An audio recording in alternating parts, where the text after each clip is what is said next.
네, 안녕하십니까. 반갑습니다.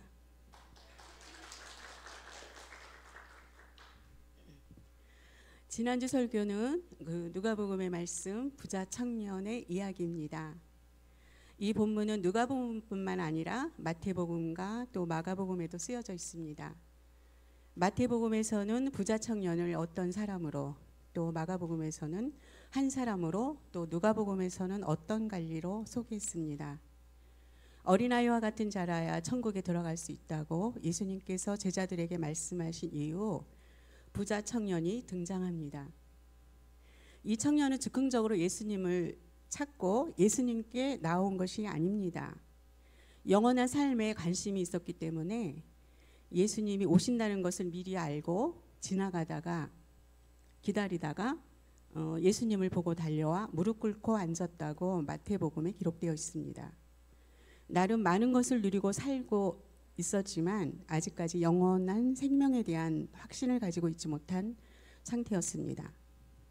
무엇을 하여야 영생을 얻을 수 있습니까? 라고 묻는 청년의 질문에 예수님께서는 영생을 찾는 그에게 10계명 중 5계명 이후부터의 사람 간 계명을 잘 지키라고 말씀하셨습니다.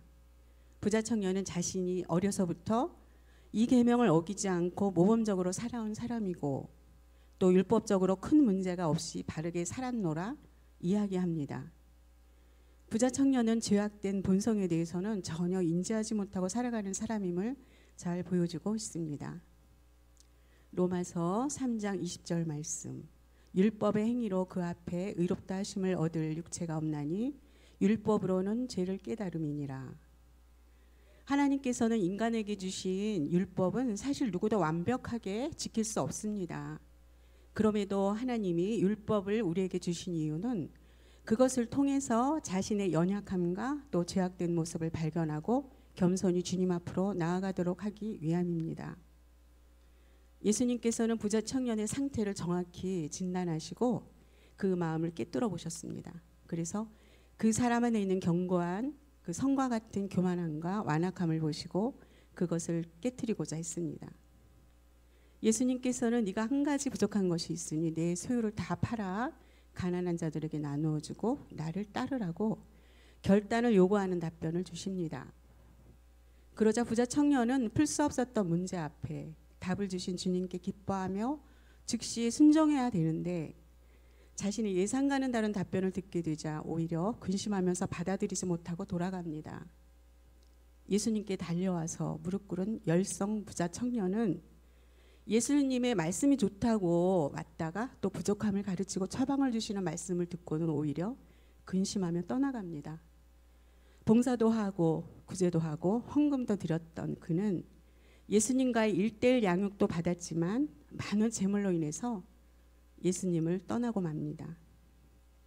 세상에 허다한 많은 돈 되는 일에 충성되며 모아온 재물이 오히려 우상이 되어버렸습니다. 많은 것을 누릴 수 있고 또 소유가 있기에 하나님이 아니더라도 의지할 대상이 많기 때문에 자신이 더 소중하게 여기는 가치관과 기준에 따라 자기가 걷고자 하는 길을 선택했던 것입니다. 부자 청년이 떠나자 예수님께서는 낙타가 바늘기로 들어가는 것이 부자가 하나님 나라에 들어가는 것보다 쉽다고 말씀하십니다. 제자들이 듣고 놀라 아니 그럼 누가 구원을 얻을 수 있습니까? 라고 묻습니다. 부자 청년이나 제자들이나 저희들이나 똑같습니다. 영생은 인간의 공로를 얻는 것이 아닌데 누가 구원을 얻을 수 있냐고 물으니 말입니다. 하지만 제자들과 저희들은 엉뚱한 질문도 하고 또 곁길로 가기도 하고 또 고집스럽게 말씀대로 살지 못하지만 예수님께 꼭 붙어 있습니다. 부자 청년처럼 예수님 곁을 떠나지 않았습니다. 부족해도 어린아이처럼 예수님께 붙어 있으니까 예수님이 양육도 해주십니다. 예수님은 제자들이 질문에 무릇 사람으로는 할 수 없으나 하나님은 하실 수 있다고 말씀하십니다. 제가 어린 시절 아버지의 술 문제로 온 가족이 힘든 시간을 보냈습니다. 어머니는 아버지 안에 술귀신이 있다면서 술귀신을 쫓아내야 한다며 무당을 불러 구슬하곤 했습니다. 제가 고등학교 1학년 때부터 홀로 예수님을 믿고 있을 때에도 정기적으로 구술했습니다.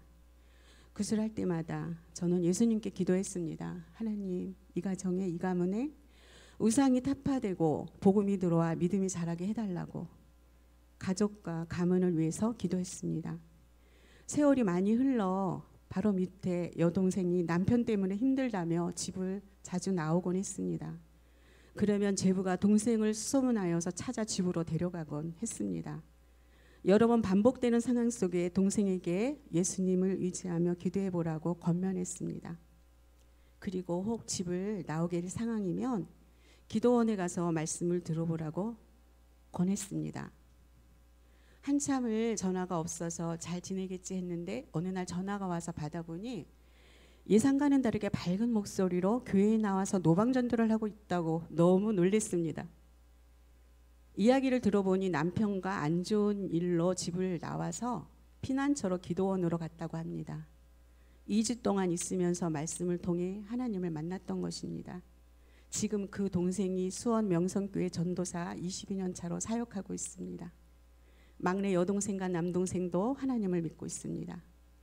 늘 부족한 믿음이지만 예수님께 붙어 있으면서 또 가족과 가문의 구원을 놓고 기도했더니 내가 할 수 없는 구원의 문제를 하나님이 해결해 주셨습니다. 사람으로는 할 수 없음을 깨닫는 것이 구원으로 가는 길입니다. 자신을 위해서 많은 물질과 또 학벌, 지위, 지식, 재능 등을 높이 쌓아 올리면 올릴수록 사람으로서는 할 수 없다는 생각을 하지 못합니다. 나의 수고가 모든 것이 주인으로 만들어버리기 때문에 예수님은 그 자리에 없습니다.